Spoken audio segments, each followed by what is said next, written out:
नमस्कार, आप देख रहे हैं हमारा खास कार्यक्रम खास मुलाकात। और खास मुलाकात में आज एक ऐसी शख्सियत हमारे साथ स्टूडियो में मौजूद है जिनसे हम तमाम विषयों पर बातचीत करने वाले हैं। हमारे साथ उत्तराखंड मदरसा बोर्ड के अध्यक्ष मुफ्ती शमून कासमी जी इस वक्त स्टूडियो में मौजूद हैं। कासमी जी, आपका स्वागत करूंगी। सबसे पहला सवाल यही रहेगा कि 1 जुलाई 2026 उत्तराखंड मदरसा बोर्ड का अस्तित्व खत्म होने जा रहा है, इसको किस तरीके से देख रहे हैं?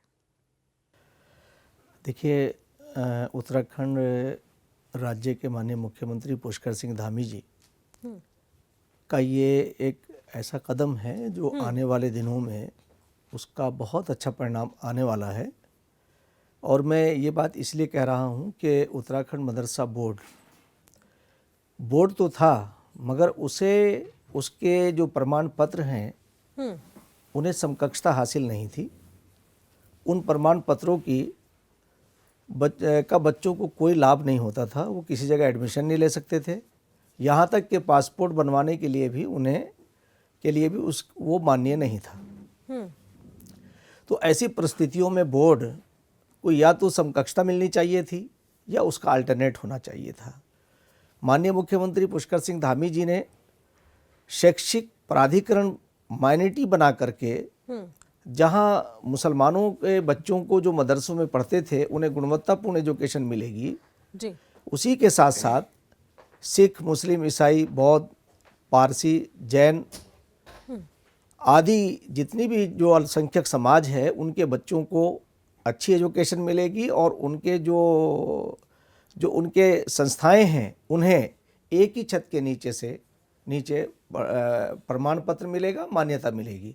और ये मान्यता उत्तराखंड राज्य शिक्षा परिषद से होगी और राज्य शिक्षा परिषद से जब ये मान्यता होगी तो स्वयं जो है उन बच्चों की क्वालिटी भी बढ़ेगी, उनकी एजुकेशन क्वालिटी में भी फ़र्क पड़ेगा और आने वाले भविष्य के अंदर वो इंजीनियर, डॉक्टर, आईएएस और आईपीएस बनने का उनका रास्ता क्लियर हो जाएगा। बिल्कुल। उत्तराखंड मदरसा बोर्ड समाप्त होगा तो आपके पद पर भी एक प्रश्न चिन्ह है।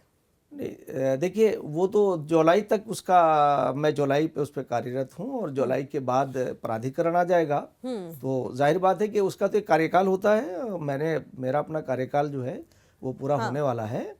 तो और हमने अपने कार्यकाल के अंदर जो माननीय मुख्यमंत्री पुष्कर सिंह धामी जी के मार्गदर्शन में जो हमने काम किया है वो यही था कि मदरसों के बच्चों को एक अच्छी एजुकेशन मिले और उन बच्चों ने अच्छा प्रदर्शन भी किया, मगर उनका जो ड्रॉप रेट था वो बहुत बढ़ गया था। और इसलिए बढ़ गया था कि उन्हें, क्योंकि जैसे मैंने पहले कहा कि समकक्षता उन्हें हासिल नहीं थी।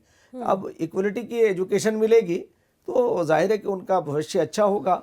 और इसी के साथ साथ ये भी होगा, जो लोग एक भ्रम पैदा कर रहे हैं, आपको एक गुणवत्तापूर्ण एजुकेशन मदरसों में दी जाएगी, उसके साथ साथ कोई आपकी धार्मिक आपकी एजुकेशन के ऊपर कोई प्रतिबंध नहीं है। आप उसे उसी तरह से अपने धर्म की जो आपकी बेसिक एजुकेशन है वो आप देंगे। बिल्कुल। उत्तराखंड अल्पसंख्यक शिक्षा अधिनियम जैसे ही सरकार पिछले साल अनाउंस करती है और उसके बाद 1 जुलाई 2026 से इसको इम्प्लीमेंट भी करने जा रही हैं। आखिरकार इसको किस तरीके से देख रहे हैं? मदरसे में पढ़ रहे बच्चे आखिरकार इससे क्या कुछ अपने भविष्य को नई दिशा दे पाएंगे? क्या लगता है आपको? हाँ, मैं समझता हूँ कि मदरसों में गुणवत्तापूर्ण एजुकेशन मिलेगी और जब गुणवत्तापूर्ण एजुकेशन होगी यानी क्वालिटी एजुकेशन, तो उसका जाहिर बात है कि ये स्वाभाविक है कि बच्चों को अच्छा एक मौका मिलेगा और वो भी अपने टैलेंट का प्रदर्शन कर सकते हैं। और मैं इसी के साथ आपको कहूँगा कि 2023 में हमने जो बच्चों के अंदर ये देखा कि उन्हें हमने एनसीईआरटी लगाया और एनसीईआरटी के साथ हमने संस्कृत को भी कई अपने मदरसों में इंट्रोड्यूस कराया, इसलिए कि संस्कृत को भी माननीय मुख्यमंत्री पुष्कर सिंह धामी जी ने एक नई ऊर्जा दी है। और मैं उनका इस पे भी उनका आभार भी व्यक्त करता हूं और उन्हें शुभकामनाएं भी देता हूं इसके लिए कि उन्होंने उत्तराखंड राज्य को में सरकारी दूसरी सेकंड लैंग्वेज को संस्कृत को बनाने का जो प्रयास किया है और जिस तरह से उन्होंने संस्कृत के ग्राम स्थापित करने का काम किया है, ये आने वाले दिनों में हमारे अंदर एक नई चीज़ पैदा करेंगे कि लोग जानेंगे कि ये संस्कृत जो है बहुत प्राचीन ज़बान है और इसमें बहुत ज़ख़ीरा इसके अंदर निहित है। जैसा अरबी को आप देखेंगे अरबी और संस्कृत दोनों एक दूसरे की पूरक हैं। अगर अरबी को अगर ब्राह्मण पढ़ेगा यानी पंडित पढ़ेगा या हमारे आश्रमों में वो बोली समझी जाएगी जी। और संस्कृत मदरसों में होगी तो उसका बड़ा लाभ होगा। मैं समझता हूँ कि हमारी जो दूरियां हैं वो कम होंगी।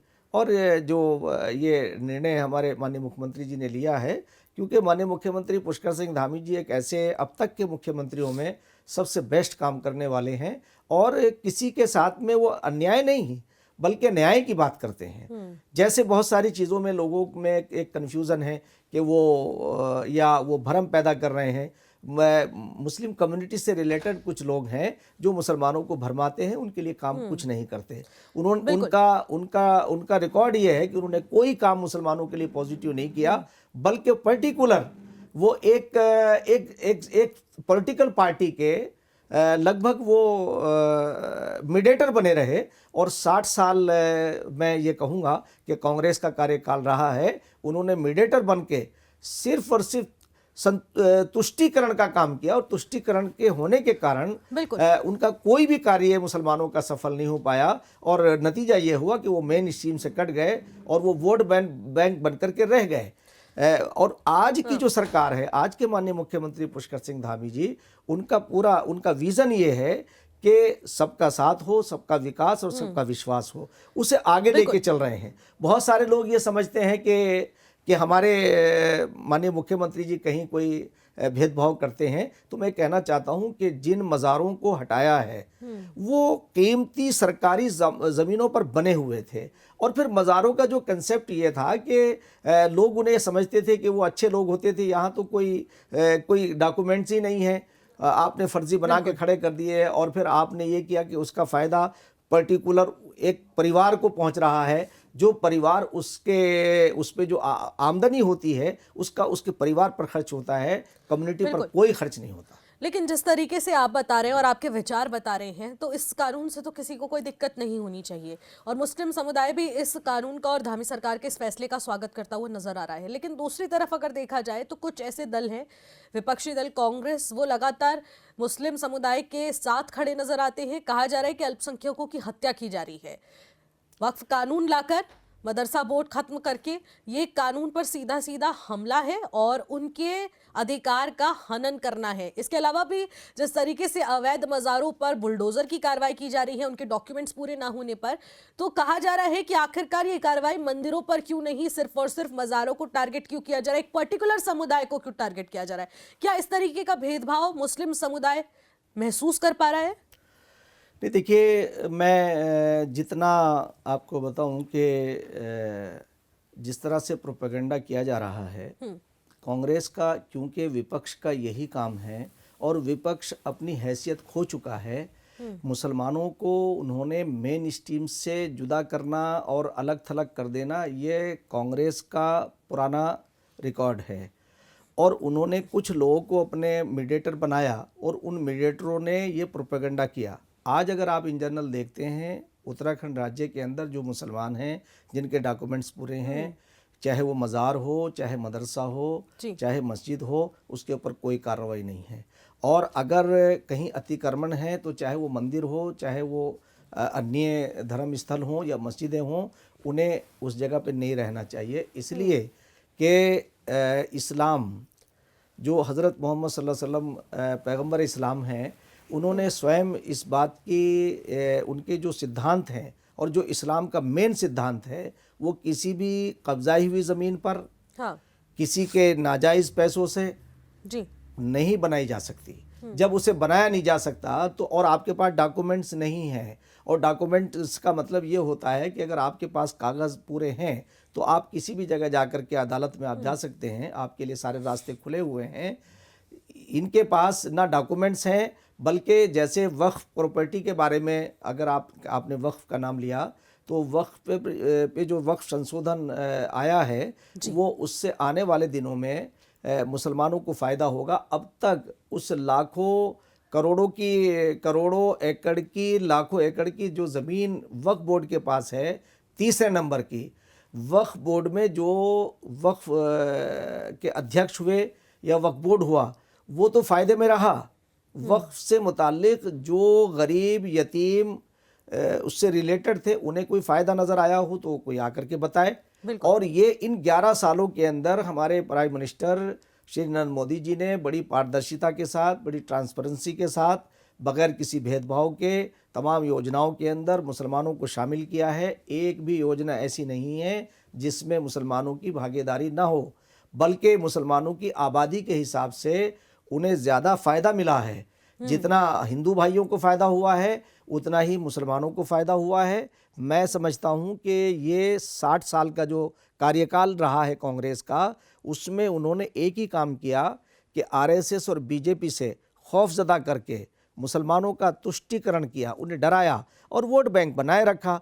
आज जैसे जैसे क्वालिटी एजुकेशन बढ़ रही है, आप देखिए कि माननीय प्रधानमंत्री नरेंद्र मोदी जी के कार्यकाल के अंदर मुसलमान बच्चों ने राष्ट्रवाद से जुड़े हैं और राष्ट्रीय कार्यक्रमों से जुड़ रहे हैं। 50 से ज़ायद बच्चे यूपीएससी क्लियर कर रहे हैं, डॉक्टर बन रहे हैं, हमारी बेटियां आगे आ रही हैं।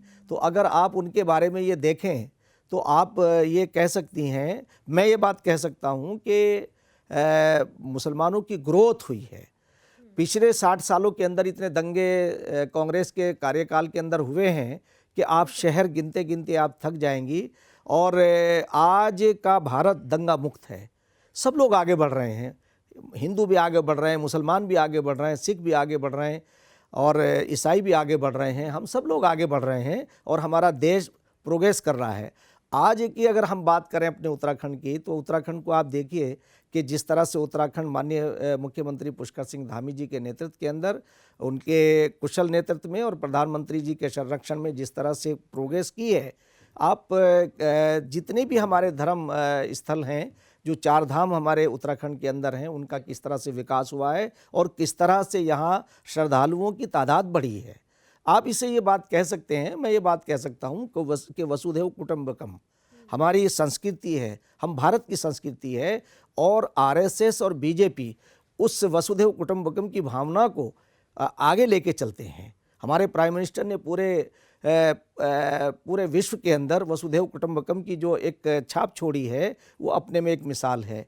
तो जो लोग एक ही परिवार समझते हो पूरे वसुधा को, पूरे संसार को, वो कैसे किसी के साथ भेदभाव कर सकते हैं। और इस्लाम का नज़रिया भी यही है, इस्लाम भी यही कहता है अल खल्क़ु अयालुल्लाह, तमाम मखलूक अल्लाह का कुनबा है। मगर वो सब बातें करने वाले लोग हैं कहाँ, उन तक पहुंचाने वाले हैं कहाँ? अगर उन तक पहुंचाने वाले लोग होंगे तो वो उनकी नज़र के अंदर जो है वो सरकार के एजेंट होंगे। भाई सरकार अगर अच्छा काम कर रही है और हमें सरकार का एजेंट बनने का मौका मिले और सरकार के अच्छे कार्य हैं, जनमानस के लिए अच्छे कार्य हैं, तो उसमें हर्ज क्या है?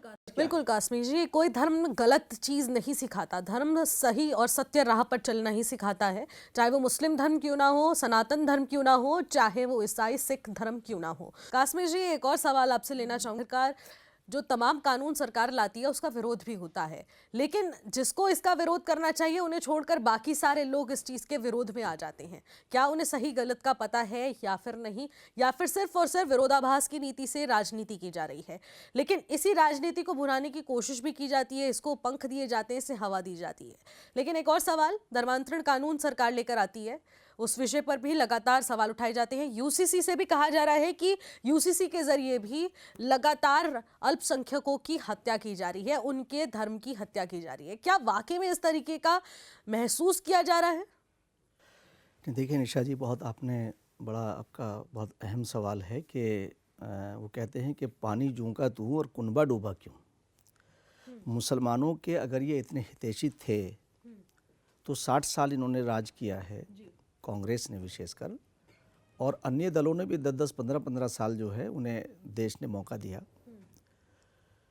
कोई ऐसा कार्य ये बताएं कि जो इन्होंने मुसलमानों की भलाई के लिए किया हो। कोई एक काम मैं इनसे पूछना चाहता हूं कि बताएं कि जो बीजेपी ने इन्होंने किया हो और बीजेपी ने उसे रोक दिया हो। हाँ, ये ज़रूर हुआ कि जो अनियमितताएं हुई हैं उसके ऊपर अंकुश लगाया है। जैसे आपने जिक्र किया यूसीसी का कोई टकराव किसी भी धर्म से नहीं है, इस्लाम से भी नहीं है। इसलिए कि यूसीसी अंकुश लगाता है, ये कानून समानता की बात करता है और कुरीतियों पर अंकुश लगता है। जैसे मैं अगर ये कहूँ कि 3 तलाक का कंसेप्ट इस्लाम में ये नहीं है जो ये राइज हुआ, हलाले का ये कंसेप्ट नहीं था जो इन्होंने राइज कर दिया। सिर्फ इतना था कि अगर किसी ने अपनी पत्नी को छोड़ दिया या तलाक दे दिया तो उसने किसी और से विवाह कर लिया और उसने भी छोड़ दिया, उसने भी तलाक दे दिया या उसकी डेथ हो गई, इस सिर्फ एक परमिशन थी कि वो अपने जो उनका हस्बैंड है, पुराना जो पति है यानी जिसने उन्हें छोड़ा है, वो उससे अपना दोबारा से उससे विवाह कर सकती है। सिर्फ इतनी परमिशन कि वो अपने पुराने पति की तरफ लौट सकती है। उसे इन्होंने जो है एक ऐसा हीला बना करके जिस तरह से खेल खेला है वो इस्लामी तालीम के सरासर विरुद्ध है। उसका इस्लामी तालीम से और उस कंसेप्ट से कोई रिश्ता नहीं है। नंबर 2 पे आप आइए कि जबरन धर्मांतरण का भी कोई पहलू इस्लाम के अंदर नहीं है, किसी भी धर्म के अंदर नहीं है। इसलिए कि तमाम धर्म जो है वो ईश्वर से ही जोड़ते हैं। कोई ऐसा धर्म नहीं है जो अन्य कोई बात करता हो, वो ईश्वरीय वरदान की ही बात करता है, ईश्वर तक पहुंचने की बात करता है। मैं इस मौके पर एक बहुत खूबसूरत उदाहरण देना चाहता हूँ डॉक्टर मोहन भागवत जी का, जो आरएसएस के सरसंचालक हैं। उन्होंने कहा हमारे रास्ते अलग हो सकते हैं मगर जिस मंजिल पर हमें पहुंचना है वो मंजिल हमारी एक है। मैं उसे वेद और कुरान से जोड़ना चाहता हूँ। एको ब्रह्म द्वितीय नास्ते नेहना नास्ते किंचन वादहु ला शरीक, वन गॉड विदाउट सेकंड, अव्वल अल्लाह नूर उपाय कुदरत के सब बंदे, एक ही नूर से सब जग उपजे, कौन भले कौन मंदे। कासमी जी, क्या आपको ये नहीं लगता कि इस तरीके से राजनीति करके अल्पसंख्यकों के वोट बटोरने की काफी हद तक कोशिश की जा रही है, जिसके चलते चाहते हैं कि 2027 में जो विधानसभा चुनाव होने वाले हैं उसमें एक अल्पसंख्यकों का वोट बैंक जो है वो विपक्ष के साथ जुट जाए, क्योंकि हम उनके समर्थन में यहाँ पर आवाज उठा रहे हैं। क्या आप यही मानते हैं? देखिए, बिल्कुल उनका मंशा यही है कि ये तो उन्हें पता है कि हम सत्ता में नहीं आ सकते, मगर सत्ता में ना आकर के भी वो चाहते हैं कि हम अपने आप उन तमाम चीज़ों से जुड़े रहें। हम असेंबली में पहुंच जाएं, विधानसभा में पहुंच जाएं और जितना उसका फ़ायदा हो सकता है वो हासिल करें। हाँ। और मुसलमानों का वोट लेकर के। मगर मैं समझता हूं कि अब धीरे धीरे आप देख रही हैं कि मुसलमानों की तरफ से कोई विरोध नहीं है। और आपने जो ये चंद एक लोग खड़े होते हैं। हाँ। ये वो लोग हैं कि जो अपने बच्चों को तो सुरक्षित रखते हैं, उन बच्चों को सड़कों पे लाके खड़ा कर देते हैं। 18-18, 20-20 साल के बच्चे होते हैं। मैं आपके माध्यम से उन गार्जियनों से, मुसलमानों के उन अभिभावकों से ये अपील करना चाहूँगा कि आप जुमे के दिन जब ये बच्चे नमाज़ पढ़ने के लिए जाएं मस्जिद में, तो आप इनकी निगरानी रखें, इन्हें फ़ौरन अपने घर बुलाएं, इसलिए कि ये भेड़िए हैं और ये भेड़िए उन बच्चों पर दांव लगाए बैठे हैं। इनके बच्चे किसी भी प्रदर्शन में नहीं होते हैं। हाँ। और इनका उसमें एक फ़ायदा है, फ़ायदा बड़ा ये है इनका कि उन बच्चों पर जब पुलिस कार्रवाई करेगी, जब वो कोर्ट कचहरी जाएंगे तो जाहिर बात है एक तो गरीब हैं और ऊपर से जब वो कोर्ट कचहरी जाएंगे तो उनके अंदर असंतोष पैदा होगा सरकार के प्रति। हाँ। सरकार को ये समझेंगे कि हमारे बच्चों के खिलाफ इन्होंने ये कार्रवाई की, तो उस पे इनके 2 फायदे हैं। एक तो सरकार से असंतुष्टि पैदा होगी और दूसरे ये है कि वो मेन स्ट्रीम से कट जाएंगे। जब वो थाने पुलिस की कार्रवाई में मुब्तला होंगे, सम्मिलित होंगे, तो जाहिर बात है उनका पैसा भी खर्च होगा और वो गरीब लोग पहले ही से हैं, तो उससे वो जो एक बड़ा वोट बैंक है उसे लेने में उसे हासिल करना चाहेंगे। इसलिए मैं मुसलमानों से ये कहूँगा कि ये जो तथाकथित लोग हैं, जब भी कोई ऐसा मामला होता है, मैं आज तक का एक रिकॉर्ड बताता हूँ आपको कि इन लोगों में से अभी तक किसी भी मुद्दे के ऊपर ना तो कोई मुख्यमंत्री से मिले हैं, ना राज्यपाल से मिले हैं। हाँ। ना गृह विभाग से मिले हैं। अभी तक अगर कोई मुद्दा आता है तो आपको सरकार, डेमोक्रेसी की सरकार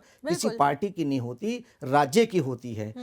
मेरी नॉलेज में ये है कि मैंने लोगों से ये कहा कि अगर आपको कोई परेशानी है तो आपके लिए कोर्ट है, आपके लिए मुख्यमंत्री का आवास है, आपके लिए राज्यपाल का आवास है, लोक भवन है, आप लोक भवन में जा सकते हैं। मगर ये ऐसा नहीं करते, ये प्रोपेगेंडा करते हैं। अगर कोई मुद्दा मुझे लग रहा है तो मुझे तो सीएम साहब से बात करनी है ना। और मेरे जो सीएम है माननीय पुष्कर सिंह धामी जी, वो न्यायप्रिय हैं, बात को समझते हैं और नीचे से निकल करके आए हैं।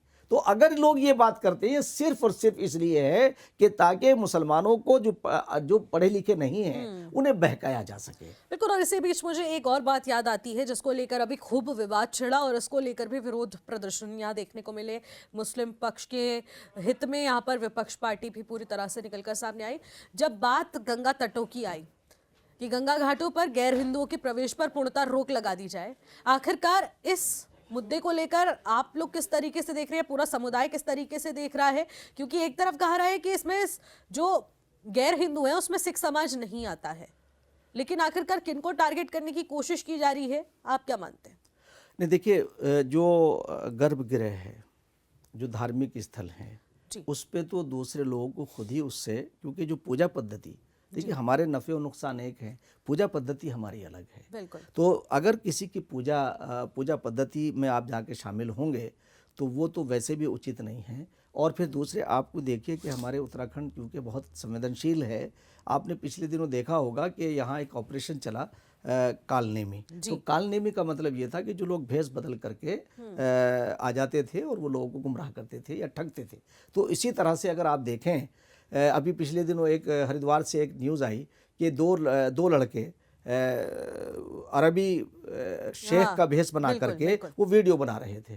क्योंकि आजकल ये सारी चीज़ें वीडियो बनाना, उससे थोड़ी टीआरपी मिलती है, फिर उससे कुछ आमदनी भी उनकी हो जाती है। तो अगर ऐसा कोई काम करके कोई दूसरा आदमी कर जाए तो उससे पूरी लॉ एंड ऑर्डर की स्थिति बिगड़ती है। तो लॉ एंड ऑर्डर की लोगों की वजह से पूरे समुदाय को यहाँ पर बदनाम करने की कोशिश की जाती है, जिस वजह से इस तरीके के फैसले निकल कर सामने आते हैं। नहीं, इसमें देखिए यही चीज़ें हैं। मैं यही मानता हूँ इसे कि उस जगह पर हमें नहीं जाना चाहिए और मुसलमान खुद ही, और किसी जगह पे ऐसा नहीं जाता है कि जाता भी नहीं है वो, और उसे जाना भी नहीं चाहिए। और अगर वहाँ जो है आप ये देखिए कि लॉ एंड ऑर्डर की स्थिति है, वैसा कुछ नहीं है। इसलिए कि हम जिस ईश्वर की से प्रार्थना करते हैं, ईश्वर हमारा एक ही है, हमारा तो मालिक एक ही है, हमारे दूध और खून के रिश्ते हैं। आप वेद को पढ़ लीजिए, कुरान को पढ़ लीजिए, बाइबल को पढ़ लीजिए। ये तो दरअसल एक इसलिए है कि ताकि भाई जैसे लकुम दीनुकुम वलिय दीन, कुरान में एक और शब्द है, लकुम दीनुकुम वलिय दीन, तुम्हारा रास्ता तुम्हारे लिए, मेरा रास्ता मेरे लिए, यानी मेरा दीन मेरे लिए, तुम्हारा दीन तुम्हारे लिए।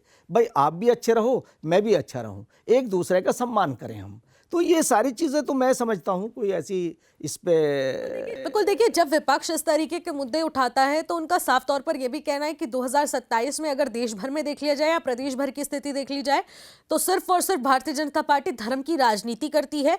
धर्म के नाम पर समुदायों को बांटने की कोशिश की जा रही है, उनके बीच में इस तरीके की भावना पैदा की जा रही है जिससे कि वो एक दूसरे से भेदभाव करने लग जाए। क्या वाकई में इस वक्त प्रदेश का मुस्लिम समुदाय या फिर बाकी समुदाय अपने आप को भेदभाव महसूस करते नजर आती है? प्रदेश में इस वक्त की स्थिति क्या कहना चाहेंगे आप? देखिए, मैं तो पूरे प्रदेश का भ्रमण भी करता हूँ और मैं हर जगह गया हूँ, मुझे कहीं भी कोई भेदभाव नज़र नहीं आया है। लॉ एंड ऑर्डर की स्थिति बहुत अच्छी है। और देखिए, अगर कोई घटना घटती है तो त्वरित कार्रवाई होती है। घटना को आप रोक नहीं सकते, आपको पता ही नहीं कि आदमी के दिमाग में क्या चल रहा है, मगर उसके ऊपर त्वरित कार्रवाई होती है। और हमारे प्रदेश के मुखिया माननीय मुख्यमंत्री पुष्कर सिंह धामी जी, उनका प्रशासन सब सतर्क रहता है और कि जहाँ भी कोई ऐसा मामला आता है उस पर त्वरित कार्रवाई होती है, फौरी तौर से उन्हें गिरफ्तार किया जाता है और लॉ एंड ऑर्डर की स्थिति को नियंत्रण किया जाता है। मैं समझता हूँ किसी भी जगह ऐसा कोई मामला नहीं है कि जहाँ कहीं ढिलाई बरती जा रही हो या कहीं भेदभाव हो रहा हो। इसलिए कि मुख्यमंत्री श्री पुष्कर सिंह धामी जी की तो पृष्ठभूमि भी वही है कि वो एक सैनिक पुत्र हैं, और सैनिक पुत्र होने के नाते एक सैनिक तो पूरे देश की बात करता है, तो ऐसे वो भी पूरे प्रदेश को कोई धर्म नहीं होता। तो इसलिए मैं समझता हूँ कि माननीय मुख्यमंत्री पुष्कर सिंह धामी जी एक बहुत शालीन मुख्यमंत्री हैं और प्रदेश को एक आदर्श राज्य की तरफ लेके बढ़ रहे हैं। और मैं आज ये बात कह सकता हूँ कि मुख्यमंत्री जी का जो कार्यकाल है वो अन्य मुख्यमंत्रियों से, जो और मुख्यमंत्री अब तक आए हैं, उन सबसे बेस्ट है, अच्छा है। बिल्कुल, बहुत बहुत शुक्रिया आपका कीमती समय निकालने के लिए और हमसे चर्चा करने के लिए। तो अभी आप सुन रहे थे उत्तराखंड मदरसा बोर्ड के अध्यक्ष मुफ्ती शमून कासमी जी को, जिन्होंने प्रदेश में चल रहे तमाम विषयों पर चर्चा की और आखिरकार जो 1 जुलाई 2026 से मदरसा बोर्ड समाप्त होने वाला है उसको लेकर किस तरीके की तैयारियां चल रही हैं, कैसे जागरूक किया जा रहा है और कैसे अपने रजिस्ट्रेशन को करवाना है, उसके बारे में लगातार मीटिंग्स का जो दौर जारी है उसमें क्या विचार विमर्श किया जा रहा है और प्रदेश के जनहित मुद्दों पर हम लोगों ने बातचीत की। फिलहाल मुझे दीजिएगा इजाजत, नमस्कार।